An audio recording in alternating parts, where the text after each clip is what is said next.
Chapter 1: The Ghost of the Executive Floor. The mop moved in rhythmic, agonizingly slow arcs across the cold marble of the Silver Moon corporate headquarters. Nyla kept her gaze fixed on the reflection of the fluorescent lights dancing in the soapy water, refusing to look up at the wolves who brushed past her. To the high-ranking members of the pack, she was little more than a piece of office furniture, a broken omega whose presence was a stain on their pristine glass and steel sanctuary.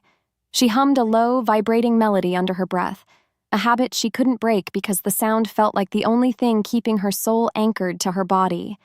The scent of pine cleaner and expensive cologne filled her nose, but she focused on the vibration in her chest to drown out the whispers of the betas walking toward the elevators. Because she had been discarded by her own kind years ago, Nyla knew the value of being a shadow. She remembered the heat of the stage, the crushing weight of 1,000 judgmental eyes, and the voice of a man she once loved announcing to the entire pack that she was unworthy of his bond. That memory burned like lye in her veins, making her shoulders hunch further as she neared the executive offices. She didn't want their pity, nor did she want their anger. She simply wanted to exist in the spaces they forgot to notice. Her fingers, reddened by the harsh chemicals, gripped the handle of the mop with a white-knuckled intensity that betrayed her calm exterior. Despite her attempts to remain invisible, the world around her felt hyper-vivid, almost as if the air itself was waiting for a storm to break.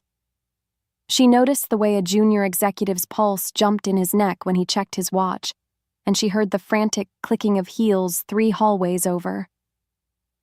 Why did the powerful always seem so terrified of the time they were losing? She moved her bucket to the side, the plastic wheels squeaking a lonely protest against the silence of the twilight hour. The humming intensified, shifting into a mournful tune that her grandmother used to sing, a song about stars falling into the sea and never being found again. Suddenly, the heavy mahogany doors at the end of the corridor groaned open, exhaling a scent so potent it made Nyla's knees buckle. It was the smell of ancient forests, ozone before a lightning strike, and a dark, dangerous musk that screamed of absolute authority. She didn't have to look up to know that Kale, the alpha of the Blackwood Syndicate, had entered the floor. Her heart hammered against her ribs like a trapped bird, and the melody in her throat died instantly. She forced herself to scrub a stubborn scuff mark on the floor, her breath coming in shallow, jagged gasps as the temperature in the hallway seemed to plummet and rise all at once. While she worked, she could feel the weight of a gaze pressing against the back of her neck, though she dared not turn around. The powerful didn't look at Omegas unless they were looking for a reason to punish them, yet this attention felt different, heavy, inquisitive, and disturbingly warm. She wondered if he could hear the frantic rhythm of her pulse, or if the silence she had cultivated was finally being breached by something far more predatory than a corporate rival. Nyla moved her bucket toward the service closet, her exit strategy clear in her mind, but a sudden ripple of energy in the air told her that the shadow of the Alpha was closer than she had anticipated. She was a ghost in this building, but even ghosts can be haunted by the living. Chapter 2: The Burden of the Crown. Kale stood at the floor-to-ceiling window of his office, the city lights below looking like scattered diamonds on a bed of black velvet. His reflection showed a man whose jaw was set in a permanent line of grim determination, a warrior trapped in a tailored suit that felt like a cage. The pressure from the council had been relentless, their voices a discordant choir demanding he find a new Luna to solidify the syndicate's future. They didn't care about the hollow ache in his chest or the way the scent of jasmine still haunted the corners of his bedroom. To them, he was a breeding stallion and a tactical weapon, not a man who spent his nights watching his daughter sleep in a silence that broke his heart every single day. Because the safety of his pack rested solely on his shoulders, Kale had learned to bury his grief under layers of ice and iron. He remembered the screams of the night his wife died, the smell of burning rubber and the feeling of the bond snapping like a frayed wire. That loss had taught him that love was a tactical error, a vulnerability that enemies like Lucian would exploit until there was nothing left but ash. He turned away from the window, his movements fluid and predatory, and sat behind the desk that felt more like a barricade. His daughter, Arya, sat in the corner of the room on a plush rug, her small hands moving rhythmically as she stacked wooden blocks in a silence that no doctor had been able to bridge. The door clicked open as his lead advisor, Marcus, stepped inside with a tablet gripped in his hand like a shield. "The alliance with the North Shore is contingent on your engagement, Cale," Marcus stated, his voice devoid of the empathy that their long friendship should have allowed. Cale didn't respond immediately, his eyes fixed on Arya, who hadn't even looked up when the door opened. She lived in a world of muted colors and stagnant air, her wolf suppressed by the trauma of the accident that had taken her mother's voice and her own hearing. Cale's grip tightened on the edge of the desk, the wood groaning under the force of his alpha strength until a faint crack echoed through the room. "I will not marry a stranger to satisfy a treaty," Cale growled, the sound vibrating in his chest like a brewing thunderstorm. He knew the risks of his defiance, but the thought of bringing another woman into this house of shadows felt like a betrayal of the highest order. His wolf paced behind his ribs, restless and snarling at the cage of expectations that seemed to grow smaller with every passing hour. He felt the weight of his ancestors watching him, their legacies a heavy cloak that threatened to choke the very life out of him. He was the most powerful man in the territory, yet he felt as helpless as a cub when he looked at the daughter who couldn't hear his voice. As Marcus continued to drone on about logistics and bloodlines, Cale caught a faint, impossible scent drifting through the ventilation system. It was the smell of rain on dry earth and something sweet, like wild honey hidden in a briar patch. It was a scent that shouldn't exist in a place as sterile as this, yet it pulled at a part of his soul that had been dormant for years. He stood up abruptly, cutting Marcus off in mid-sentence, and walked toward the door with a sudden, inexplicable urgency. Something was moving through his building, something that didn't belong to the corporate world of lies and leverage, and his wolf was demanding he find it before the silence swallowed him whole. Chapter 3. The Song in the Silence. The penthouse was a cathedral of glass and shadows, a place where the air felt thin and the silence was heavy enough to crush a lesser wolf. Nyla stepped onto the plush carpet of the living area, her cleaning kit feeling like a heavy anchor in her hand as she stared at the panoramic view of the mountains. She had been sent here to finish the deep clean before the Alpha returned, a task that felt like a death sentence to her nerves. She began to wipe down the glass surfaces, her movements cautious and reverent, until she heard a soft thud coming from the nursery wing. Her heart skipped a beat, but her instincts told her there was no danger, only a profound sense of loneliness emanating from the hallway. Because she could never ignore a soul in pain, Nyla followed the feeling until she found a small girl sitting in the middle of a room filled with broken pieces of an ornate music box. The child's face was a mask of frustration, her eyes red-rimmed from tears that made no sound as they fell. Nyla recognized the girl instantly as Arya, the Alpha's daughter, the child the entire pack whispered about in hushed, pitying tones.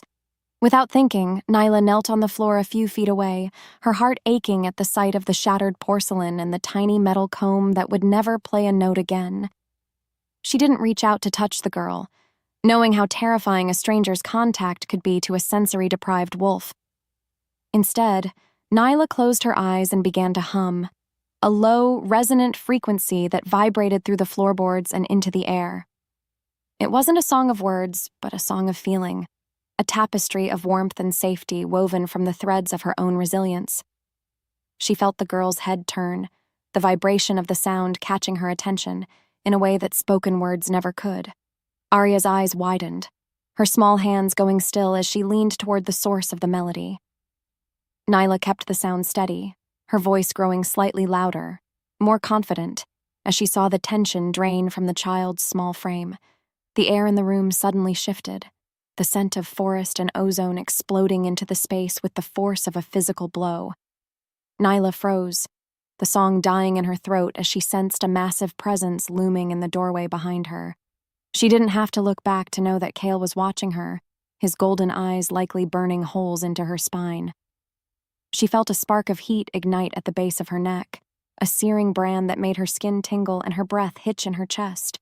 It was the mate bond, a tether of light and fire that she had been told she would never possess, and it was screaming that the man behind her was the other half of her soul. Arya suddenly looked toward her father and moved her lips, a tiny, fractured sound escaping her throat that sounded suspiciously like a greeting. Cale remained motionless, his shadow stretching across the floor until it touched Nyla's knees, but the silence between them was no longer empty. It was charged with 1,000 unspoken questions and a fear so potent it threatened to level the building. Nyla slowly stood up, her legs trembling, and finally gathered the courage to turn around and face the man who could either save her or destroy her once and for all. He looked at her not as a servant, but as a predator who had found something precious and terrifying, and in that moment Nyla knew that her life of invisibility had officially ended. Chapter 4. The Shattered Denial. The air in the nursery felt like it had been replaced by liquid electricity, thick and shimmering with a tension that made the fine hairs on Nyla's arms stand in rigid rows. Cale remained anchored to the threshold, his massive frame blocking out the light from the hallway, his eyes tracking every frantic rise and fall of Nyla's chest. He looked at the Omega who had been scrubbing his floors, then at his daughter, who was currently reaching out a tentative hand toward the woman's hem. The smell of the mate bond was no longer a suggestion. It was a physical roar in his senses, an intoxicating blend of rain-washed earth and honey that threatened to override every logical circuit in his brain. Because he had spent years building a fortress around his heart, Cale's first instinct was not to embrace the connection, but to crush it under the weight of his suspicion. He watched Nyla's pupils dilate as she recognized the tether, her face pale and etched with a terror that mirrored his own. She looked like she wanted to bolt through the window, to hurl herself into the night, rather than face the monumental shift that had just occurred. Cale's wolf was clawing at his ribs, howling for him to claim her, to mark her, to let the entire territory know that the search for Aluna was over. Yet, the image of his wife's lifeless eyes flashed in his mind, a cold reminder that love was nothing more than a bullseye painted on the back of someone he cherished. "Get out!" Kyle rasped, the words sounding like grinding stones even to his own ears. He saw the way Nyla flinched as if he had struck her, the small spark of hope in her eyes vanishing behind a veil of familiar pain. She didn't argue, nor did she try to explain the miracle he had just witnessed with Arya. She simply grabbed her cleaning supplies with trembling hands and vanished past him into the shadows of the hallway. He felt the bond stretch and scream as she retreated, a physical ache that made his lungs feel shallow and useless. He stood there in the silence, his heart hammering a frantic rhythm while the scent of her stayed behind to mock his cowardice. While Nyla fled toward the service elevator, Cale walked slowly toward his daughter, his knees feeling strangely weak for a man who had faced down rival alphas without blinking. Arya looked up at him, her expression one of pure, unadulterated curiosity, her small hands still vibrating from the memory of the song. She pointed toward the door where Nyla had disappeared and made a soft humming sound, the first intentional vocalization she had made in 3 agonizing years. The sound hit Cale harder than a silver bullet, tearing through his defenses and leaving him raw. He realized in that moment that the Omega wasn't just a threat to his emotional stability. She was the key to his daughter's prison. Despite the logical part of his mind screaming that this was a trap set by fate, Cale found himself drawn to the security monitor on his desk an hour later. He watched the grainy black-and-white footage of Nyla cleaning the executive floor from the nights before, his eyes tracking her every movement. He saw the way she moved with a quiet dignity, the way she hummed to herself when she thought no one was watching, and the way the other wolves treated her like a ghost. A growl started deep in his throat, a primal sound of possession that he couldn't suppress. He told himself he was keeping her close for Arya, that her presence was a medical necessity, but the heat in his blood told a far more dangerous story. Chapter 5. The Gravity of Touch. The elevator was a steel cage that felt like it was shrinking with every floor it descended, the lights flickering in a way that mimicked the frantic beating of Nyla's heart. She leaned against the cold metal wall, her breath coming in shallow hitches as she tried to process the look in the Alpha's eyes. He had known. She was certain of it. The way he had stared at her wasn't the look of a man meeting a servant, but the look of a man recognizing a part of his own soul and hating it. She felt the rejection like a physical weight in her stomach, a coldness that reminded her of the night her first pack had turned their backs on her. Because she was an Omega, Nyla had always been told that her value was tied to her utility, yet the mate bond promised a value that was inherent and unshakable. She gripped the handle of her bucket so hard that the plastic groaned, her mind racing through the implications of being the mate to the most powerful man in the city. He would never claim her publicly. He had already made that clear with his command to leave. She was a defect, a low-ranked wolf with a voice that didn't work right, and he was a king who needed a queen of iron and fire. The unfairness of it tasted like copper in her mouth, making her want to scream until the glass in the building shattered.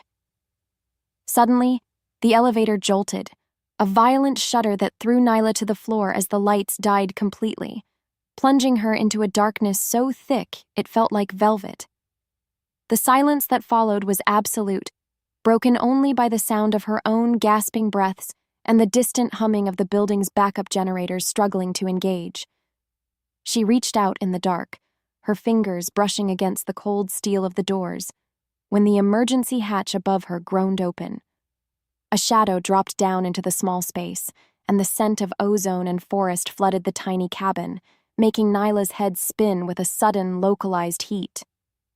"Don't move," Kyle's voice commanded, the darkness making it sound more intimate, more dangerous than it had in the penthouse. He was so close she could feel the heat radiating off his body, a furnace of alpha energy that seemed to call to her own suppressed wolf. Nyla scrambled back until she hit the corner, her hands up as if to ward off a blow, but he didn't attack. He reached out in the blackness, his large hand finding her arm with a precision that hinted at his superior night vision. The moment his skin touched hers, a bolt of pure fire shot through her veins, a sensation so intense she let out a small, broken whimper. While the elevator remained suspended in the void, the world outside ceased to exist for both of them, leaving only the sound of two hearts trying to find a shared rhythm. Kyle didn't pull away. Instead, his thumb brushed against the soft skin of her inner wrist, a gesture that was both a caress and a claim. He could feel her fear, but beneath it, he felt her longing, a mirrored image of the hunger that was currently eating him alive. He knew he should let go, that he should fix the elevator and send her away, but the darkness gave him a temporary permission to be weak. He was the alpha who controlled everything, yet in this 6x6 box, he was nothing more than a wolf who had finally found the scent he had been hunting his entire life. Chapter 6. The Public Lie. The boardroom of the Silver Moon corporate headquarters was filled with the scent of expensive cigars and the sharp, acidic tang of ambition. Kale sat at the head of the long obsidian table, his expression a mask of bored indifference while the regional alphas argued over territory and trade routes. To his left, Lucien, a man whose smile never reached his cold, pale eyes, leaned forward with a predatory grace that made Kale's wolf snarl in warning. They were here to discuss the merger, but Kale knew the real agenda was the vacancy at his side. Every man in the room had a daughter or a sister they wanted to install as the Luna of the Blackwood Syndicate. Because he knew that any sign of hesitation would be seen as a weakness, Kale kept his posture rigid and his voice steady. He could still feel the phantom heat of Nyla's skin against his own from the elevator encounter, a sensation that made the current political posturing feel like a tedious play. "The succession is stable," Kyle stated, his voice cutting through the chatter like a blade. "My daughter's health is my primary concern, not a political marriage that serves your interests more than mine." He saw Lucian's eyes narrow, a flicker of something dark and calculating passing through the other man's gaze as he tapped a gold pen against the table. "Stability requires a Luna, Kale," Lucian purred, his voice smooth and dangerous. "There are rumors that you've been seen with an Omega from the cleaning staff. Surely you wouldn't insult the dignity of our bloodlines by entertaining such a defective mate?" The room went silent, the air suddenly heavy with the expectation of a violent outburst. Kyle felt his claws beginning to prick against his palms, the insult to Nyla hitting him with a force that nearly broke his composure. He looked around the room, seeing the judgment and the hidden greed in the eyes of his peers, and he knew what he had to do to keep her safe. "An Omega?" Kale laughed, the sound cold and devoid of any real humor, though it felt like he was swallowing glass as he spoke. "I use whatever tools are necessary to heal my daughter. The girl is a servant, nothing more. I have no intention of taking a mate who cannot even defend herself, let alone a pack of this stature." He didn't look toward the door, but his heightened senses caught the sound of a plastic bucket dropping in the hallway, followed by the frantic, uneven footsteps of someone running away. The bond in his chest fractured, a sharp stabbing pain that told him Nyla had heard every word of his calculated betrayal. Despite the victory he had just won in the eyes of the council, Kale felt a hollowness opening up inside him that no amount of power could ever fill. He watched Lucian's satisfied smirk and realized that by trying to protect Nyla from their world, he had just handed her over to a different kind of destruction. He had chosen his legacy over his heart, thinking it was the noble path, but the silence that followed his declaration felt like a tomb. He was still the Alpha, still the king of his mountain. But as the meeting adjourned, he felt more alone than he had ever been in his life. He had kept his crown, but he had just told the universe that the woman he loved was worthless, and the universe was already preparing to prove him wrong. Chapter 7. The Gilded Cage. The air in the private wing of the Blackwood estate felt thick with the scent of lilies and floor wax, a sterile combination that Nyla had come to loathe. She stood by the massive arched window of the nursery, her fingers tracing the intricate carvings in the stone while she waited for the heavy oak doors to open. It had been 3 days since the incident in the boardroom, 3 days since Kale had crushed her spirit with a laugh that still echoed in her nightmares. She was no longer wearing the gray uniform of the cleaning staff. Instead, she was draped in soft cashmere and silk, a costume designed to make her look like a guest rather than the prisoner she felt herself to be. Because Kale had decreed that she was essential for Arya's recovery, Neela had been uprooted from her tiny apartment and moved into the penthouse under the guise of medical treatment. She knew it was a lie, a way for him to keep his tool close while maintaining the distance he had promised the council. Every time he entered the room, the bond flared like a dying star, a painful reminder of the connection he had publicly spat upon. He wouldn't look at her, his gaze always fixed on the child or the medical charts. Yet his scent filled the room, until Nyla felt like she was drowning in him. She wanted to scream, to demand he acknowledge the fire between them, but her voice remained a prisoner of her own fear. Arya sat on the floor, her eyes bright and focused as she watched Nyla's every movement, her small hands mimicking the humming vibrations she had felt before. The child was the only reason Nyla hadn't climbed out the window yet, the only thing that made this gilded cage bearable. When Nyla began to hum, a soft, rolling melody that felt like a sunrise, she saw the way Arya's shoulders relaxed, the girl's wolf leaning into the sound with a desperate hunger. It was a beautiful, heartbreaking irony that the defective Omega was the only one who could reach the broken air, a truth that Kyle seemed to find both fascinating and repulsive. Suddenly, the door groaned on its hinges, and Kyle stepped into the room, his presence instantly shrinking the space until the walls felt like they were closing in on Nyla. He looked tired, the shadows under his golden eyes speaking of sleepless nights spent fighting battles she couldn't see. He stopped a few feet away from her, the smell of wood smoke and winter air clinging to his coat, and for a fleeting second, his gaze caught hers. The intensity of it made her heart skip a beat, a raw, naked longing visible behind the mask of the Alpha before he blinked and turned toward his daughter.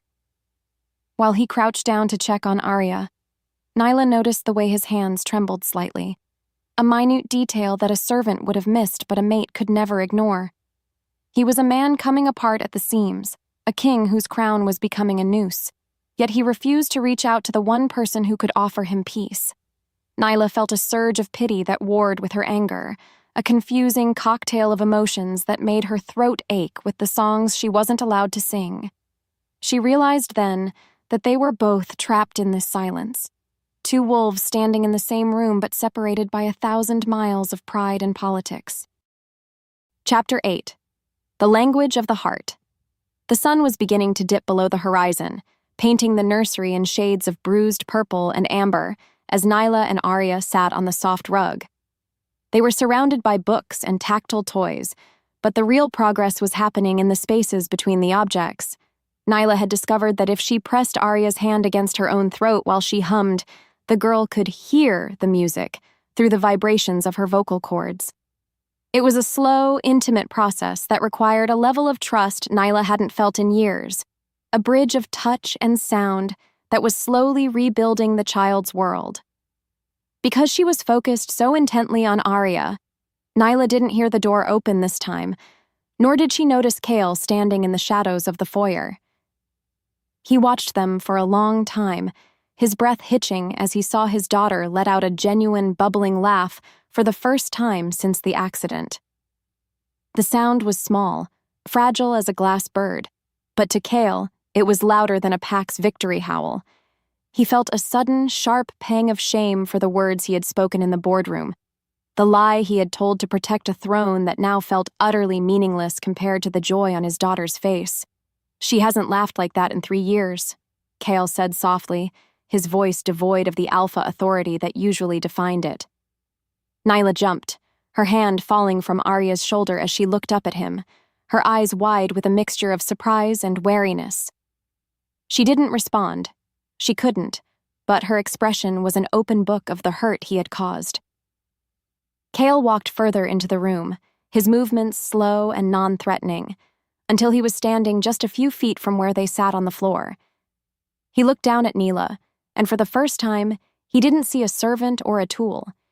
He saw a woman whose strength was built on the very softness he had tried to discard.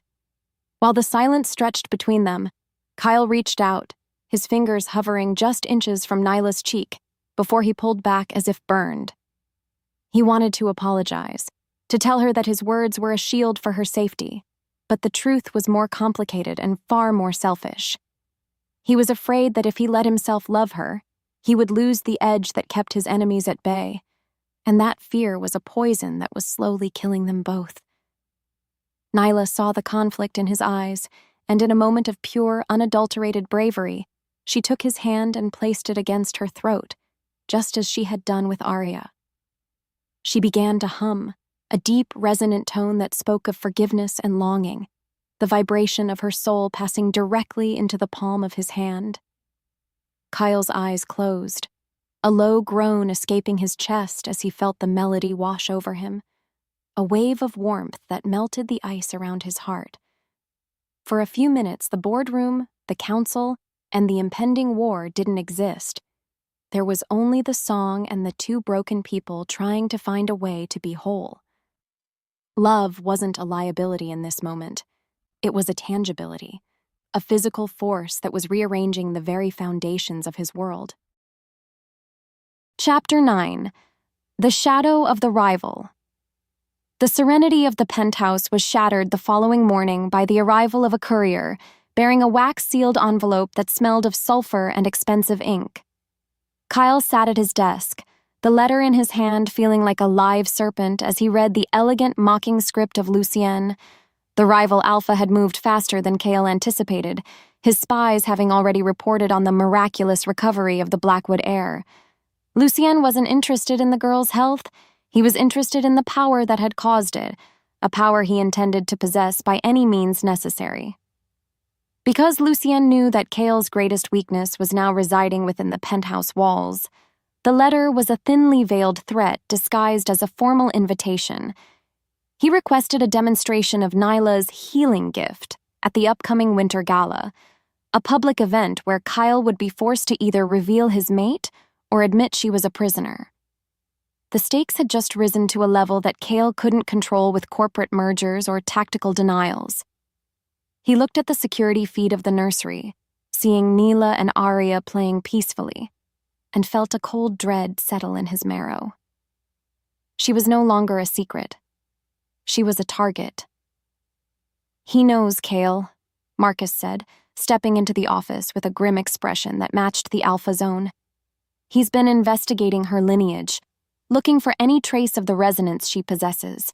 If he realizes she's your mate, He'll use the council to strip you of your title for endangering the bloodline with an Omega."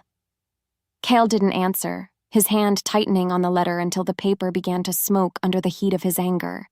He knew Marcus was right, but the thought of handing Nyla over to Lucienne for a demonstration was an obscenity that made his wolf roar for blood. While the two men debated their options, Nyla stood outside the office door, her hand pressed against the cool wood as she listened to the conversation. She didn't need to hear the words to understand the danger. The scent of fear and aggression coming from the room was enough to tell her that her peace was over. She felt a cold shiver run down her spine as she realized that she was the piece on the chessboard that everyone wanted to capture. She wasn't just a discarded Omega anymore, she was a weapon. And in the world of wolves, weapons were rarely allowed to choose their own masters. Despite the terror clawing at her throat, Nyla felt a spark of something new ignited in her chest, a flicker of defiance that hadn't been there before. She looked down at her hands, the same hands that had scrubbed floors and comforted a broken child, and realized that she was tired of being the victim of other people's stories. If she was a target, then she would be a moving one. If she was a weapon, she would learn how to aim. She turned away from the door and walked back toward the nursery, her mind already beginning to hum a different kind of tune, one that didn't just heal but promised to burn everything in its path. Chapter 10. The Price of Public Truth. The air in the private study felt heavy and stagnant, smelling of old leather and the sharp metallic tang of Cale's simmering agitation. Nyla stood by the mahogany desk, her fingers interlaced so tightly her knuckles looked like polished ivory against the dark wood. She had spent a lifetime being the girl who looked at her shoes, the woman who apologized for taking up oxygen, but that version of her was dying a slow, painful death. Kyle paced the length of the rug like a caged panther, his movements jagged and restless, his shadow stretching across the floor to touch her feet with every pass. He had just finished explaining the gala, the invitation, and the predatory interest of Lucienne, but he hadn't yet looked her in the eye. Because she could no longer stomach the taste of his noble lies, Nyla took a step forward, her heart thumping against her ribs like a drum. She wanted him to see her, not as a strategic asset or a medical miracle for his daughter, but as the woman the moon had chosen for him. "You want me to go there as a ghost," she murmured, her voice a low vibration that seemed to make the crystal decanters on the side table hum in sympathy. She saw him stiffen, his broad shoulders bunching under the fine fabric of his shirt as he finally came to a halt. He turned to face her, his golden eyes burning with a mixture of desperate longing and a cold, calcified fear that made her want to weep. "I want you to survive, Nyla," Kyle growled, the sound vibrating through the floorboards and up into the soles of her feet. He looked at her then, really looked at her, and for a second the mask of the alpha slipped to reveal the terrified man underneath. He remembered the smell of the crash, the way his first wife's scent had evaporated into the cold night air, and he knew that if he claimed Nyla publicly, he was marking her for the same fate. To him, secrecy was the only armor he had left to give her, but to Nyla, that secrecy was just another word for shame. She felt the bond between them pull taut, a white-hot wire of shared agony that demanded an honesty neither of them was ready to give. While the clock on the mantel ticked away the seconds like a falling axe, Nyla realized that the silence between them was no longer a refuge, it was a weapon. Cale reached out, his hand hovering near her waist before he pulled it back, his jaw tight enough to crack bone. He wanted to tuck her behind him, to hide her in the deepest cellar of the estate until the world forgot her name, but he could see the fire of defiance in her gaze. She was a discarded Omega who had found her worth in the eyes of a child, and she was no longer willing to be a secret that he only acknowledged in the dark. Despite the overwhelming power he projected, Nyla saw the cracks in his foundation, the way his legacy was slowly crushing the life out of his soul. She didn't need a king to protect her. She needed a mate to stand beside her. But the man in front of her was still convinced that love was a death sentence. As he began to speak of logistics and security details, Nyla felt a cold clarity settle over her, a realization that the upcoming gala wasn't just a political trap set by Lucian. It was a test of their bond, a moment where Cale would have to choose between the crown he had spent his life defending and the woman who had brought music back to his house. Chapter 11. The Leak in the Foundation. The Silver Moon corporate offices were normally a sanctuary of controlled chaos, but today the atmosphere was jagged, smelling of ozone and the sour sweat of panic. Cale sat in the high-backed chair of the boardroom, his eyes fixed on the tablet screen where a video was playing on a loop, its grainy quality doing nothing to hide the truth. It was a recording from the penthouse nursery, Nyla humming to aria, the child laughing, and the undeniable ripple of the resonance shimmering in the air like heat over a desert. The footage had been leaked to every major pack news outlet within the hour, and the narrative was already being spun by hands Cale knew all too well. Because someone had breached his inner sanctum, Cale felt a primal rage that made the shadows in the room seem to deepen and grow teeth. He looked at Marcus, who was frantically monitoring the stock prices of the syndicate, which were plummeting as investors reacted to the news of a defective influence at the heart of the pack. The public didn't see a healing miracle. They saw a breach of security and a threat to the purity of the Alpha bloodline. Cale's wolf was roaring in his mind, demanding he find the traitor and tear their throat out. But the cold, logical part of him knew that the damage was already done. Lucien is already issuing a statement, Marcus said, his voice tight with the pressure of a collapsing world. He's calling for an investigation into your fitness to lead, Cale. He's claiming that you've been compromised by an Omega's siren song and that the syndicate is no longer safe under your command. Cale didn't respond, his mind racing through the chess moves left on the board. He knew the leak hadn't just been about power. It was about forcing his hand, stripping away the privacy he had used to shield Nyla. Now, the entire world was watching, waiting to see if the Great Alpha would discard the girl or fall with her. While the chaos outside the office reached a fever pitch, Cale found himself thinking not of his falling stocks or his wavering allies, but of the look on Nyla's face when she saw the news. She had wanted to be seen, but not like this. Not as a specimen under a microscope or a scandal to be debated by the masses. He felt the weight of his ancestors' expectations pressing down on him, 1,000 years of Alpha tradition demanding he cast her out to save the pack. Every instinct he had been raised with told him to protect the legacy at all costs, but the scent of honey and rain in his memory was stronger than the call of the throne. Suddenly, the intercom buzzed, a sharp, intrusive sound that made Kyle's hand twitch toward the desk. It was the security team from the estate, their voices distorted by static and urgency. Alpha, we have a situation. Protesters and reporters are at the gates, and there's been a breach in the perimeter. Kyle stood up, the chair flying backward to hit the window with a crack that sounded like a gunshot. The game had moved from the boardroom to his front door, and the woman he had tried so hard to hide was now the centerpiece of a storm that threatened to level everything he had ever built. Chapter 12. The Strategic Betrayal. The Winter Gala was a spectacle of ice and arrogance, the ballroom draped in silver silks that looked like frozen moonlight against the dark stone walls. Nyla stood in the shadows of a marble pillar, her dress a shimmering shade of midnight blue that felt like a second skin, though it offered no protection against the gazes of the elites. Every wolf in the room was looking at her, their whispers a constant stinging hiss of Omega and asset and scandal. She could feel the weight of Lucian's gaze from across the room, a cold, oily sensation that made her skin crawl. Yet she kept her head high, her fingers gripping the stem of a glass she hadn't touched. Because the plan required a sacrifice, Cale was standing on the raised dais, his presence a towering monument of cold authority that seemed to push the very air out of the room.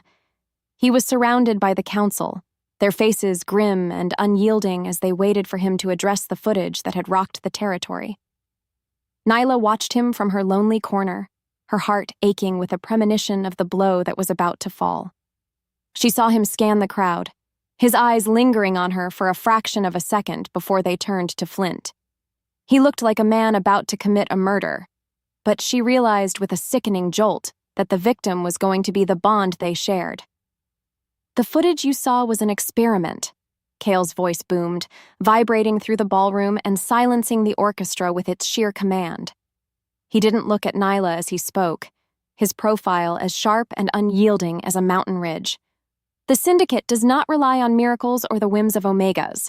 The girl is a test subject, nothing more, a tool used to investigate the limits of vocal resonance for pack defense. A collective gasp rippled through the room, followed by a wave of murmurs that tasted like ash in Nyla's mouth. He had done it again. He had denied her in front of everyone, reducing their connection to a laboratory note. While the elites began to laugh and offer their congratulations on his ingenious strategy, Nyla felt a coldness settle over her that had nothing to do with the winter air outside. She saw Lucian's smile broaden, the rival Alpha recognizing the lie for what it was, a desperate attempt to lower Nyla's value by stripping away her humanity.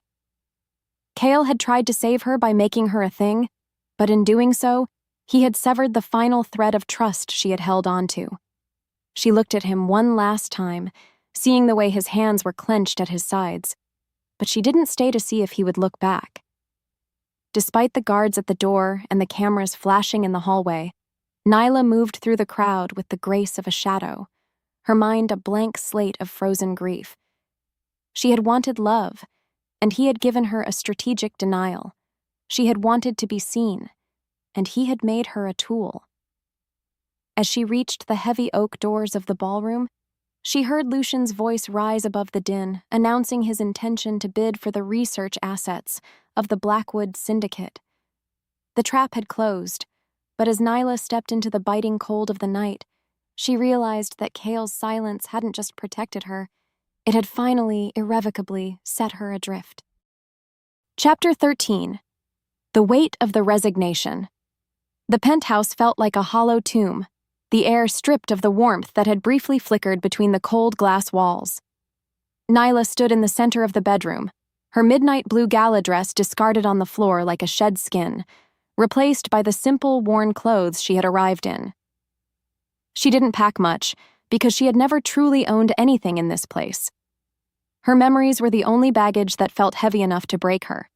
Every breath she took tasted of Cale's betrayal, a bitter metallic flavor that reminded her of why she had preferred invisibility in the first place. He had called her a tool, a research asset, a means to an end, and while she understood the tactical necessity of the lie, the soul didn't speak the language of strategy. Because she could no longer breathe in a space where her heartbeat was treated like a laboratory variable, Nyla moved toward the door with a ghost-like silence. She stopped by the nursery one last time, her hand hovering over the handle, but she couldn't bring herself to enter. Seeing Arya would only make the leaving impossible, and she knew that a broken Omega could offer no protection to a princess in a den of vipers. The hallway was shadowed, the security cameras blinking like the eyes of indifferent gods as she made her way toward the service stairs. She felt the bond in her chest straining, a frayed cable that thrummed with Cale's distant, mounting panic, but she ignored it with a ferocity that made her blood run cold. While Nyla descended the concrete steps, Cale was in the back of a black sedan, his hands trembling so violently he had to lace his fingers together to keep from clawing at the leather upholstery. He could feel her retreating, the golden thread of the mate bond stretching thinner and thinner until it felt like a razor wire against his heart. He had won the political battle at the gala, silenced the council, and misdirected Lucian. But as the city lights blurred past the window, he realized he had lost the only thing that made the victory worth having. He was the Alpha, the king of the mountain, yet he felt like a beggar watching his last coin roll into a sewer. Despite the distance between them, the connection flared with a sudden, agonizing burst of finality that made Cale gasp, his wolf lunging against the bars of its internal cage. He realized that Nyla wasn't just leaving the building. She was withdrawing her soul from the bond, a feat of emotional surgery that only a wolf who had been truly shattered could perform. He barked a command to the driver, the car fishtailing as it swung a U-turn in the middle of the crowded boulevard, but he knew in his marrow that he was already too late. He had traded her dignity for her safety, a bargain he had thought was righteous, only to find that he had handed her a different kind of death. Suddenly, the scent of honey and rain vanished from his senses. replaced by the sterile, cold smell of the car's air conditioner and the city's smog. Kyle slumped back against the seat, a low, broken sound escaping his throat that was neither a growl nor a sob. He had built his entire life around the concept of control, thinking that power was the only shield against loss, but the silence in his head was the loudest indictment he had ever faced. He had been so afraid of losing her to his enemies that he had driven her straight into the void, and as the car sped toward the estate, he finally understood that a crown is just a very heavy way to sit alone in the dark.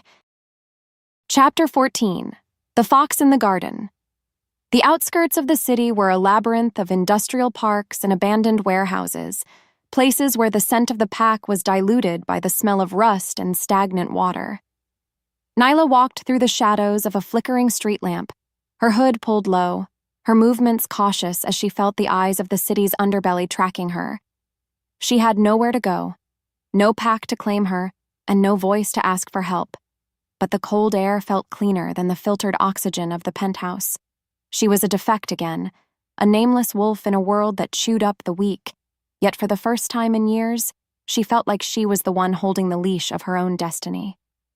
Because she was so focused on the shadows ahead, Nyla didn't notice the sleek silver SUV idling at the corner until the passenger door swung open with a predatory click.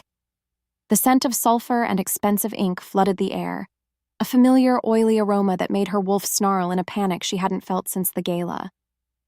Lucian stepped out of the vehicle, his tailored suit looking out of place against the grime of the warehouse district, his smile as sharp and hollow as a cracked mirror.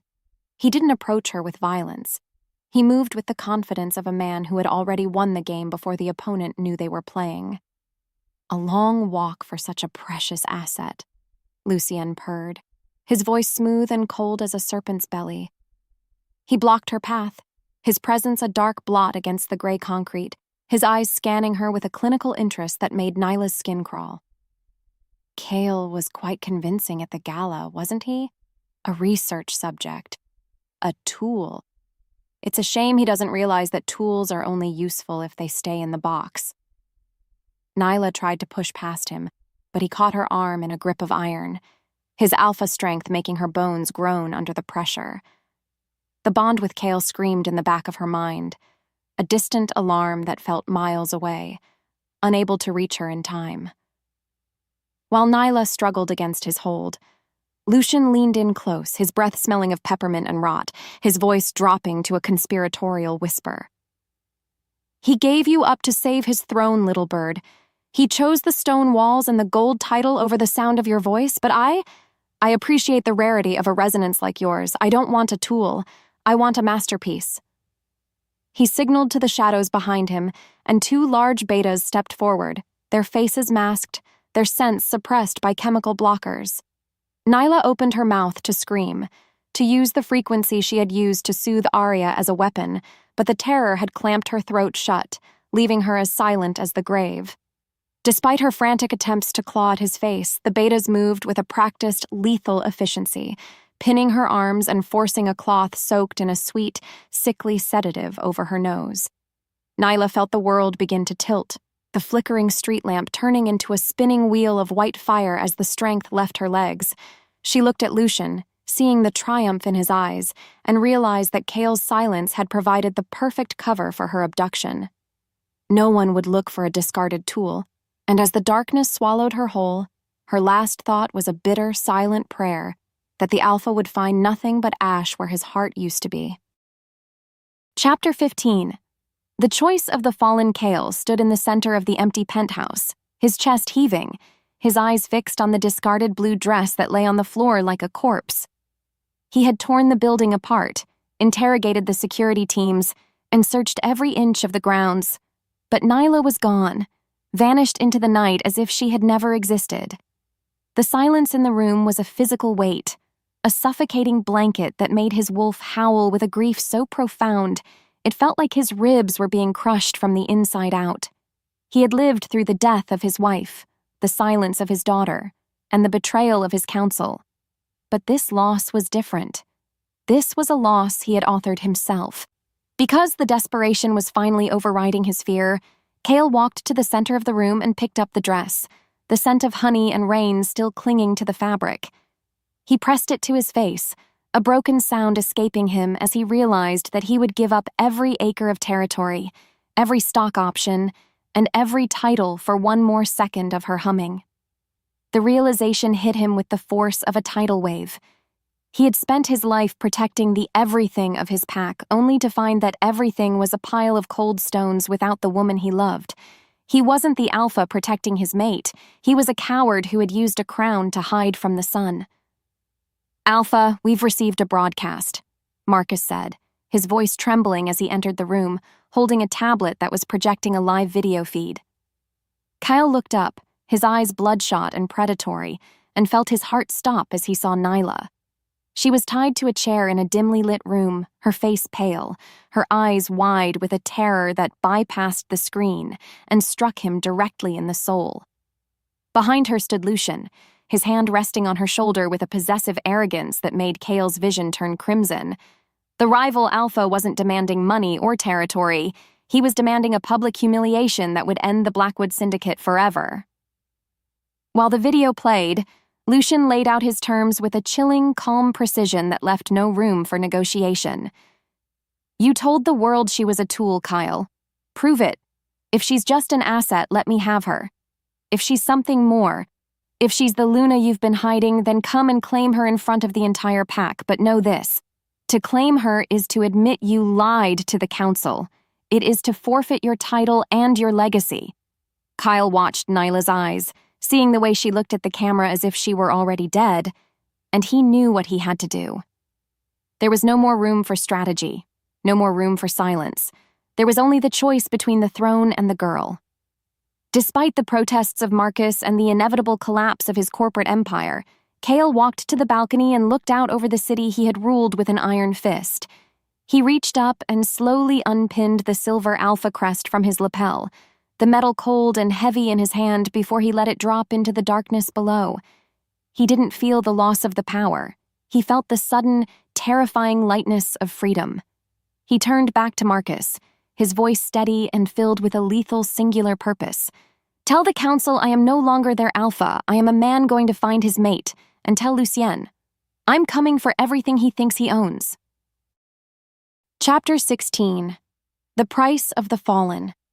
The warehouse smelled of stagnant river water and the metallic tang of old blood, a scent that clung to the back of Nyla's throat like a physical hand. She was bound to a rusted metal chair in the center of a wide, empty floor, the overhead lights flickering with a rhythmic buzz that mimicked the throbbing pain in her temples. Lucian paced a slow circle around her, his expensive shoes clicking against the concrete like the ticking of a countdown clock. He had stripped away her dignity, her hope, and now he was systematically stripping away her belief that she was worth saving. He leaned down, his face inches from hers, his eyes devoid of anything resembling human empathy. Because he took pleasure in the psychological slow burn, Lucian didn't use a whip. He used the truth as a blade. He reminded her of the gala, of the way the room had erupted in laughter when Kale called her a tool, and of the way the alpha had looked right through her as if she were made of glass. Every word was a needle pricking at the stitches of her heart, making her wonder if the darkness of the warehouse was simply a physical manifestation of the life she was destined to lead. She tried to summon the humming, the vibration that had healed Arya, but her throat felt like it was filled with dry sand, her voice a prisoner of her own despair. While Nyla struggled to maintain a shred of defiance, the heavy steel doors at the far end of the warehouse groaned open, admitting a sliver of gray morning light and a scent that made her heart stop. It was wood smoke and winter air, but it was tainted with the smell of wet fur and raw, unbridled agony. Kale stepped through the threshold, but he wasn't the polished executive she had known, nor was he the invincible king of the syndicate. He was staggering, his coat torn, his side crimson with a wound that suggested he had fought his way through a gauntlet of Lucian's best hunters just to reach the door. Despite the blood loss and the exhaustion clear in the sag of his shoulders, Kale's eyes were locked on Nyla with a ferocity that made the shadows in the room recoil. He didn't look at the dozen armed betas stepping out from the darkness, their rifles leveled at his chest, nor did he look at Lucien's triumphant sneer. He took a step forward, then another, his boots dragging against the grit of the floor, each movement a testament to a willpower that defied the laws of biology. He was a man who had renounced his crown, a leader who had abandoned his pack, and now he was a wolf who had nothing left to lose but the soul he had finally learned to cherish. Suddenly, the lead beta stepped forward and drove the butt of his rifle into Kyle's wounded side, a sickening thud echoing through the vast space. Kyle collapsed to his knees, a guttural sound of pain escaping him, yet his gaze never wavered from Nyla's face. Lucian laughed, a dry, rattling sound that filled the rafters, as he stepped over to the fallen alpha and pressed a polished shoe into the center of his chest. "Look at him, Nyla," Lucian purred, his voice dripping with a poisonous satisfaction. "This is the man you loved. A broken animal who gave up a kingdom for a girl who can't even scream his name? He's powerless, and soon he'll be dead." Chapter 17. The Internalized Curse. The sight of Kale kneeling in the dirt, his lifeblood staining the floorboards, triggered a tectonic shift in Nyla's psyche that was more violent than any physical blow. She watched the man who had always been a mountain of strength crumble under the weight of his devotion to her, and a dark, suffocating realization took root in her mind. It wasn't just Kale. It was everyone. She remembered her father's face as he was exiled for protecting her, and the way her first fiancé had been humiliated for claiming an Omega. A belief, cold and heavy as lead, settled into her marrow. To love Nyla was to invite ruin, and to be loved by her was a death sentence. Because she felt the weight of this perceived curse, Nyla's wolf began to curl into a tight defensive ball, withdrawing into the deepest recesses of her consciousness. She wasn't a healer. She was a void that swallowed the light of every man brave enough to step into her orbit. She looked at Kale, whose eyes were beginning to glaze over as the shock set in, and she wanted to shout at him to leave, to run back to his throne and his daughter and forget she ever existed. The bond thrummed with a low, mournful vibration, a funeral dirge for the future they could have had if she weren't so inherently destructive. While Lucian continued to taunt the fallen alpha, Nyla felt a terrifying numbness spreading through her limbs, a disconnect from reality that made the warehouse feel like a dream. She stopped feeling the bite of the ropes on her wrists and the cold of the air, replaced by a profound, echoing silence that was louder than Lucian's voice. She was the defective one, the broken piece of the machine that caused the whole engine to seize, and the guilt of Kale's impending death was a fire that was turning her internal world to ash. She had spent her life wanting to be seen, but now she wished the earth would simply open up and swallow her whole. Despite her internal collapse, she could feel Kale's wolf reaching out to hers, a faint, desperate brush of energy that felt like a hand reaching through a fog. He wasn't asking for help. He was offering comfort, even as his pulse slowed and his breath became a series of wet, jagged hitches. The selflessness of his pain only intensified her self-loathing, a vicious cycle that threatened to extinguish the last spark of the resonance within her. She was watching the end of a dynasty, the fall of a hero, and the only common denominator was her own presence in the center of the storm. Suddenly, Lucian pulled a silver-tipped blade from his sleeve, the metal gleaming with a lethal, moonlight glow in the dim light of the warehouse. He knelt beside Kyle, grabbing a handful of his hair to tilt his head back, exposing the throat of the man who had once ruled the city. "Silence is a mercy, Kyle," Lucian whispered, the words carrying a weight of finality that made the air in the room turn to ice. Nyla watched the blade move closer to Kale's skin, and the silence in her soul reached a breaking point, a pressure so immense that it felt as if her very blood were about to boil over. Chapter 18. The void of all is lost. The warehouse plunged into a momentary, terrifying stillness as Lucian's blade pricked the skin of Kyle's throat, a single bead of crimson blooming like a dark flower against his pale skin.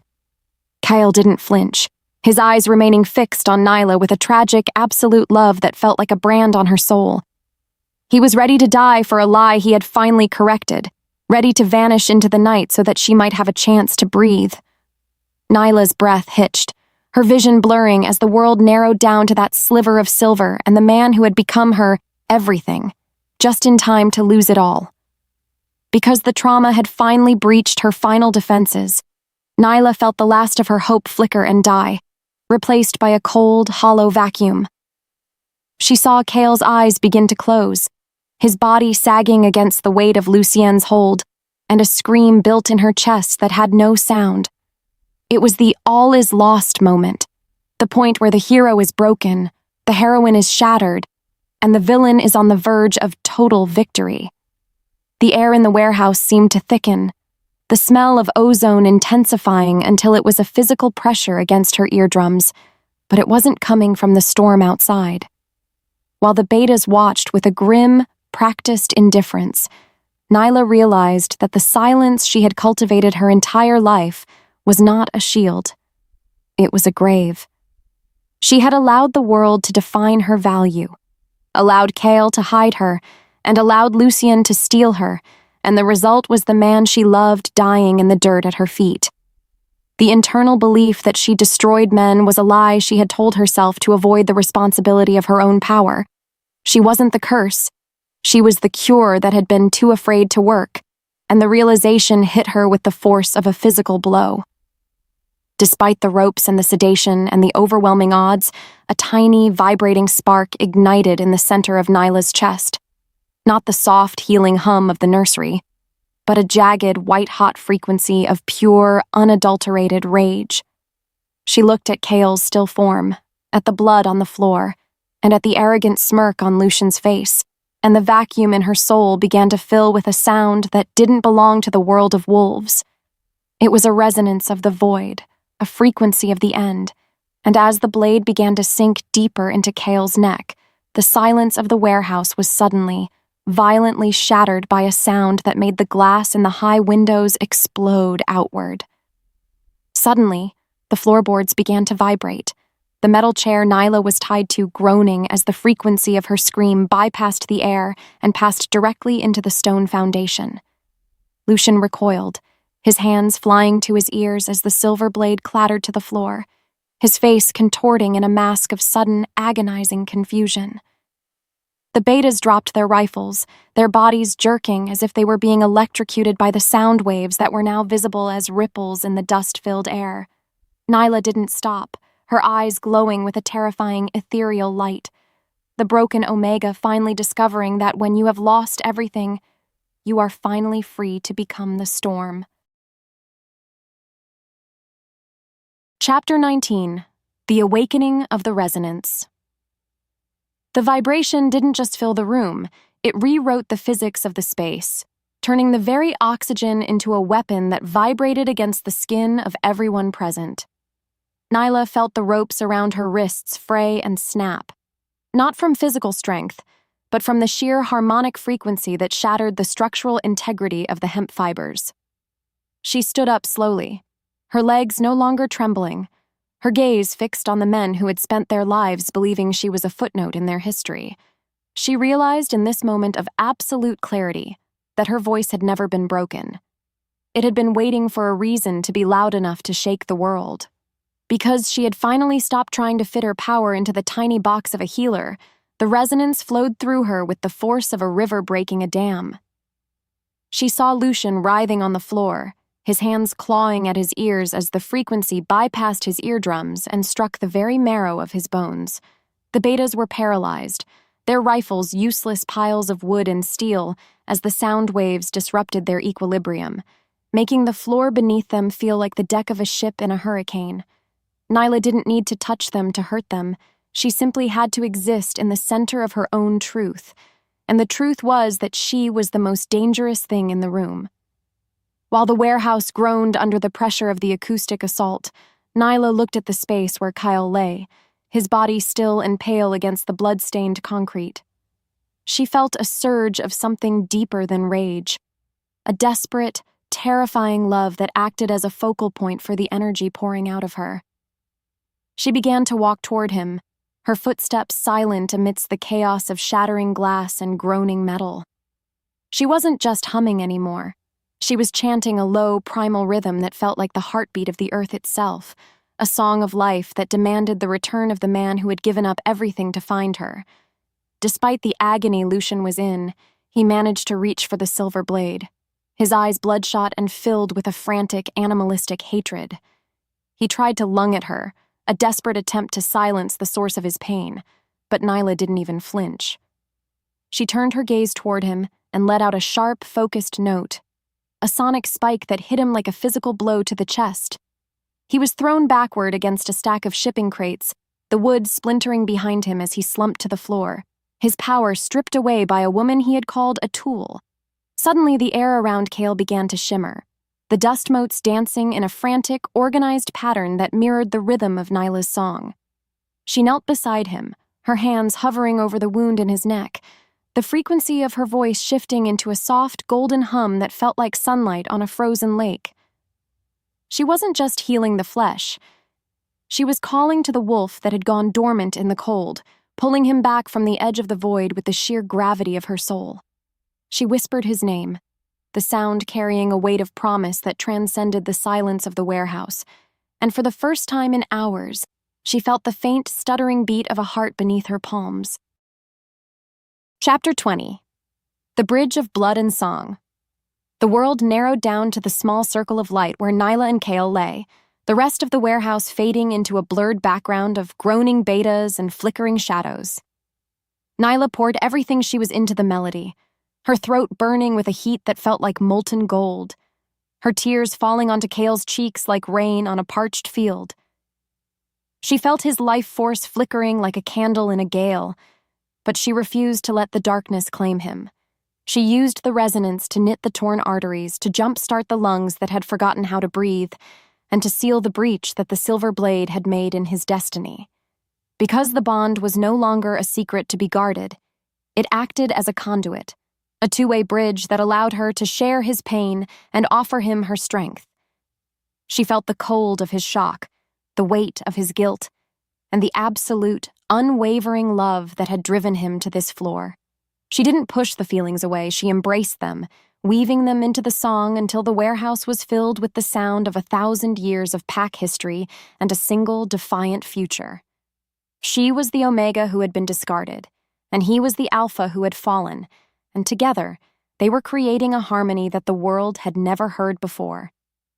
While the healing took hold, Nyla sensed the approach of more wolves outside, Cale's loyalists and the pack council drawn to the site by the sheer magnitude of the acoustic disturbance. She didn't stop, her focus remaining entirely on the man whose eyes were beginning to flutter under her touch. She saw the color returning to his lips, the jagged hitch in his breath smoothing out into a steady, rhythmic intake of air. The resonance was no longer a weapon. It was a cocoon, a sanctuary of sound that kept the world at bay while the man she loved fought his way back to the surface. Despite the exhaustion threatening to pull her into the dark beside him, Nyla kept the note steady, her hand pressed firmly against the center of his chest. She felt the moment his wolf woke up, a sudden, powerful thrum of energy that met her song halfway, a surge of alpha authority that was no longer built on control, but on surrender. He gasped, his hand flying up to catch hers, his fingers lacing with hers in a grip that felt like a permanent mark. He looked at her, his golden eyes clear and filled with a recognition that bypassed the trauma and the blood and the broken promises. Suddenly, the doors of the warehouse were kicked open, and Marcus led a contingent of syndicate enforcers into the room, their faces etched with shock as they took in the scene. They saw their fallen leader being held by the woman who had been called a servant, and they felt the air vibrating with a power that made their own wolves want to kneel. Nyla didn't look at them, her eyes never leaving Cale's, but she felt the shift in the room. The hierarchy had been shattered. The old laws had been burned, and as Cale pulled her closer, his voice a low, gravelly rasp of her name, she knew that the silence was finally, irrevocably broken. Chapter 21. The Convergence of Wills. The morning light was finally strong enough to pierce through the grime of the warehouse windows, casting long golden bars across the floor that looked like the ribs of a giant cage. Cale stood up, leaning heavily on Nyla, but his presence was no longer that of a wounded animal. He was a man remade, his scent of wood smoke and winter air now laced with the sweet, indestructible honey of the bond. He looked at Lucian, who was being hauled away in silver-lined shackles, his face a mask of bitter, impotent rage. The rival Alpha had tried to use the law to destroy a mate, and in doing so, he had revealed the rot at the heart of the system he tried to lead. Because the truth could no longer be contained by executive boards or secret treaties, the members of the Pack Council stood in a semicircle around the pair, their expressions a mix of awe and deep-seated apprehension. They had seen the resonance in action, they had felt the ground shake under the power of an Omega's voice. They looked at Kyle, the man who had renounced his title, and at Nyla, the woman who had saved him, and they realized that the old definitions of strength were no longer sufficient. The air was still vibrating with the remnants of the song, a haunting echo that seemed to suggest that the world they knew was already a ghost. While the council members whispered among themselves, Kale stepped forward, his arm draped over Neela's shoulders in a public claim that required no words. He didn't look at them as an alpha demanding obedience. He looked at them as a man who had seen the bottom of the abyss and had been pulled back by a love they couldn't quantify. "I am not your king," Kale said, his voice carrying a new kind of authority, one that didn't need to shout to be heard. "And Nyla is not your asset. We are what we were always meant to be, and if the Pack cannot find room for the truth, then the Pack is already dead." Despite the high stakes of his declaration, Nyla felt a profound sense of peace settling over her, a quiet strength that made the fear of the council seem like a distant memory. She looked at Marcus, who was watching them with a tearful, relieved smile, and at the enforcers who were lowering their heads in a gesture of respect that wasn't mandated by rank. She realized that she was no longer invisible, nor was she a target. She was a bridge. Her voice had healed a child, saved a mate, and now it was prepared to lead a pack into a future where defective was a word used only by those who were too afraid to hear the music. Suddenly, Kyle turned to her, his gaze intense and filled with a silent question that made her heart swell with a joy that was almost painful. He didn't ask her to follow him. He asked her to walk beside him, his hand reaching out to pull her toward the light of the open doorway. Outside, the city was waking up, oblivious to the revolution that had just taken place in a rusted warehouse, but Nyla could feel the change in the wind. They walked out of the shadows and into the sun, the song in her soul finally finding its rhythm, a melody of redemption that was just beginning its first beautiful note. Chapter 22. The Final Stand of the Heart. The air outside the Blackwood Syndicate's Central Plaza was thick with the scent of rain and the heavy electric charge of a pack in transition. Hundreds of wolves had gathered, their eyes fixed on the grand staircase where Kale and Neela stood, a sight that defied every law of their ancient hierarchy. Lucien's supporters, a desperate remnant of the old guard, stood huddled like shadows against the glass walls of the skyscraper, their snarling lips revealing silver-tipped fangs. They didn't see a miracle. They saw the end of their dominance, and they were prepared to turn the plaza into a graveyard to keep the crown from kneeling to an Omega. Because he had finally shed the skin of the corporate tyrant, Kale stood with a posture that was relaxed yet utterly lethal.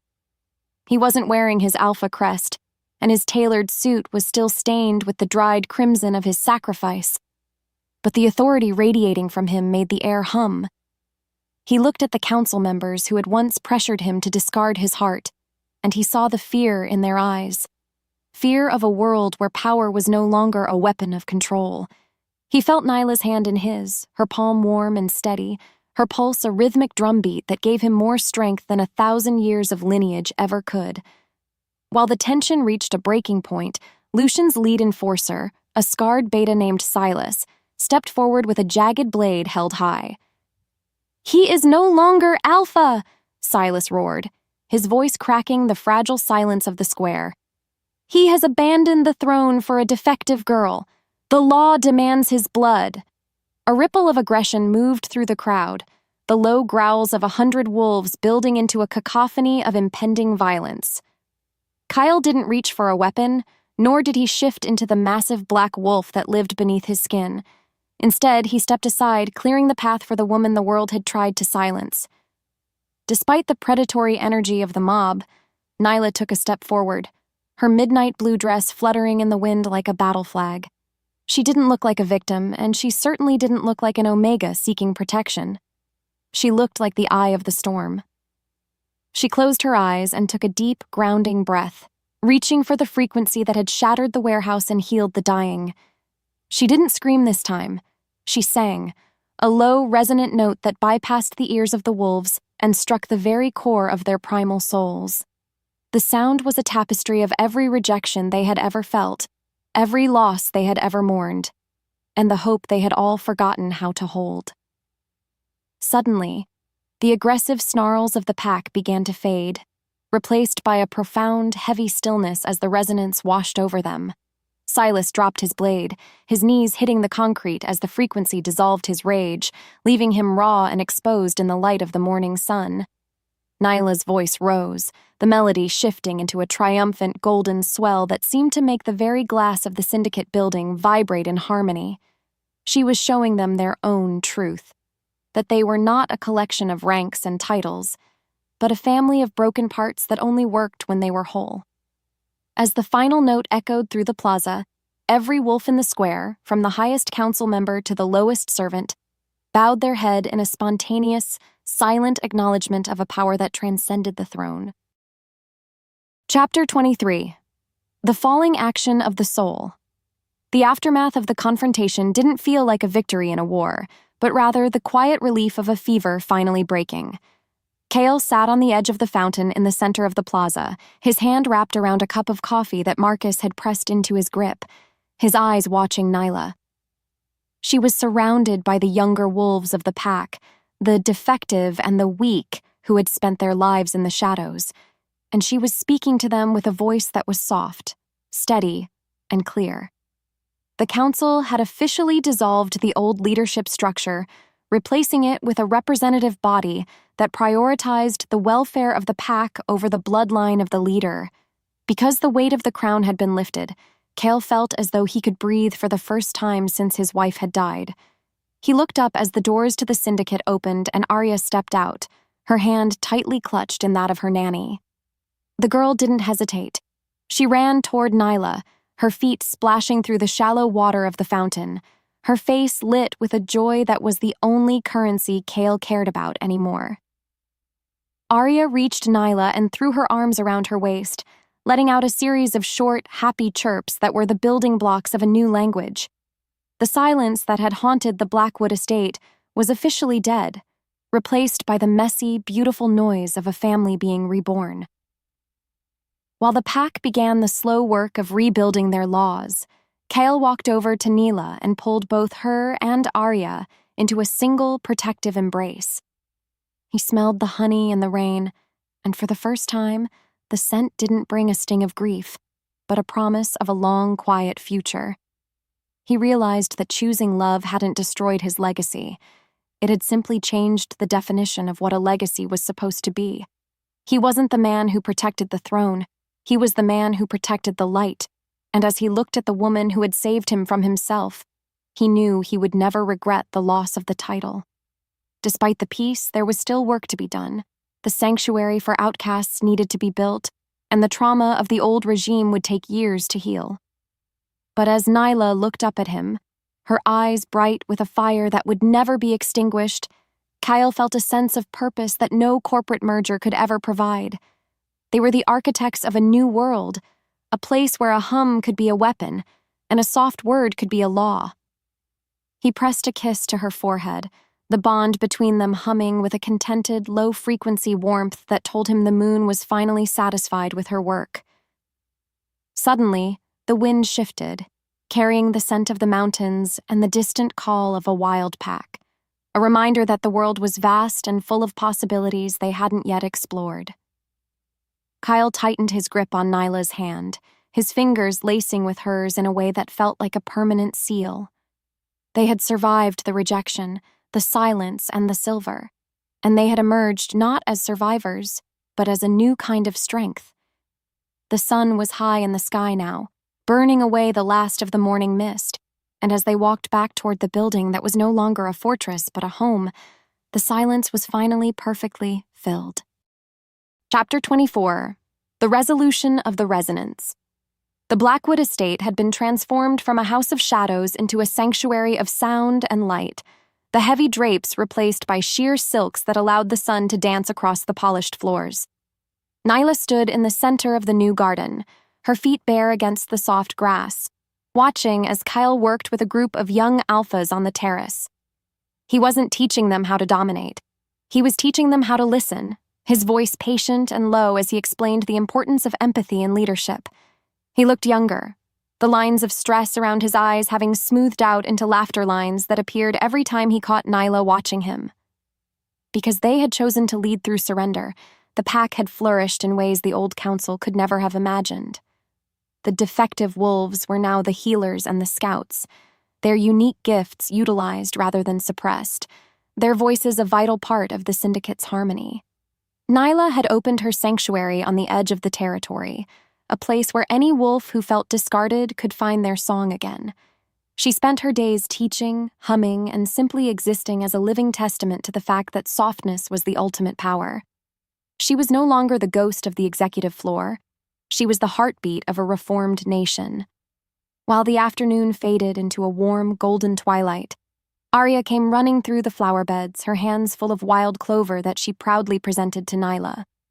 The child was speaking in short, clear sentences now, her hearing having been partially restored by the constant, gentle application of Nyla's resonance. "Mama, look!" Arya chirped, her voice a sweet, ringing sound that made Nyla's heart swell until it felt like it might burst. Nyla took the flowers and pulled the girl into her lap, humming a soft tune of gratitude that Arya immediately began to mimic, their two voices weaving together into a perfect, natural chord. Despite the challenges that still lay ahead, Nyla felt a profound sense of arrival, a feeling that she was exactly where she was meant to be. She looked at Kale as he finished his lesson and walked toward them, his golden eyes glowing with a love that was no longer a secret or a liability. He knelt in the grass beside them, his hand coming to rest on Nyla's knee, his presence a warm, steady anchor in a world that had once tried to drift her away. They were a family, a pack, and a revolution, all contained within the simple space of a garden at sunset. Suddenly, the core question that had haunted every step of their journey: if I choose love, will I lose everything?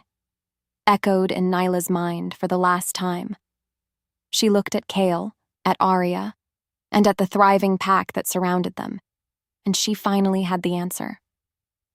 Choosing love didn't mean losing everything. It meant losing the things that didn't matter so that you could finally, for the first time, find everything that did. She leaned her head against Kale's shoulder, the song in her soul reaching its final, most beautiful resolution. And as the stars began to appear in the darkening sky, the silence was replaced by a forever that sounded exactly like home.